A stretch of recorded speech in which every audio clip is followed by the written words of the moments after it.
Hello बच्चों, VNM chemistry में आप लोगों का बहुत बहुत स्वागत है। तो बेसिकली फिर से हम बात करेंगे नॉलेज पॉइंट में। आज के नॉलेज पॉइंट में क्या देखने वाले हैं इसके ऊपर ध्यान देंगे। देखो, इस टाइप के क्वेश्चन नीट प्लस सीयूटी दोनों में आते हैं। सबसे पहले तो ये ध्यान दो, ये ध्यान देने वाली चीज है। जैसे एरिस्टोटल, एरिस्टोटल को हिंदी में अरस्तु कहते हैं। ये अपना एक विदेशी साइंटिस्ट था, मतलब अपने इंडिया का नहीं था। तो अब इसके बारे में क्या कहना है, इसलिए साइंस के अलावा जैसे बायोलॉजी और जूलॉजी, ये इसका फादर बोला जाता है। साइंस के अलावा जैसे साइंस हो गया, बायोलॉजी, जूलॉजी, ये इसका फादर है। लेकिन एक बात ध्यान देने वाली है कि अब जूलॉजी, बॉटनी नहीं, जूलॉजी, अब एरिस्टोटल यानी अरस्तु का बेटा एक शिष्य था जिसको थियोफ्रेस्टस कहते हैं। अब ये जो थियोफ्रेस्टस था, इसको बोलते हैं फादर ऑफ बॉटनी। बॉटनी के अलावा इकोलॉजी भी बोलते हैं। क्या बोलते हैं? इकोलॉजी। अब जैसे रामदेव मिश्रा, जिनको आर मिश्रा भी कहते हैं, रामदेव मिश्रा जो थे, इनको फादर ऑफ इंडियन इकोलॉजी कहते हैं। तो भारत में अगर इकोलॉजी का अगर पिता किसी को बोला जाता है तो वो है रामदेव मिश्रा।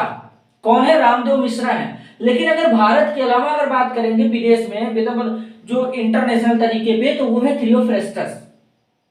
क्लियर हुआ? लेकिन इंडिया के जो है वो है रामदेव मिश्रा, जिनको आर मिश्रा कहते हैं, इंडियन इकोलॉजी के फादर हैं। आगे चलते हैं।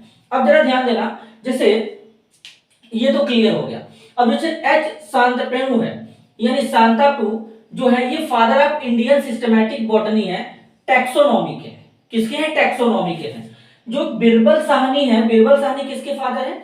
इंडियन पैलियोबोटनी। अब पैलियोबोटनी का मतलब मैं बता देता हूं फिर से, हालांकि मैं डिस्कस कर चुका हूं, जिनमें फॉसिल्स के बारे में पढ़ते हैं। फॉसिल्स मतलब वही जिनके जो बॉडी होते हैं चट्टान के नीचे दब जाता है, तो कई साल बाद, कई लाख ईयर जो भी बाद, समय बाद, लंबे चौड़े बाद मिलता है, तो उसी को फॉसिल्स यानी जीवाश्म कहते हैं। उनके उम्र का पता कार्बन डेटिंग से लगाया जाता है, तो उसका स्टडी करते हैं इसके में।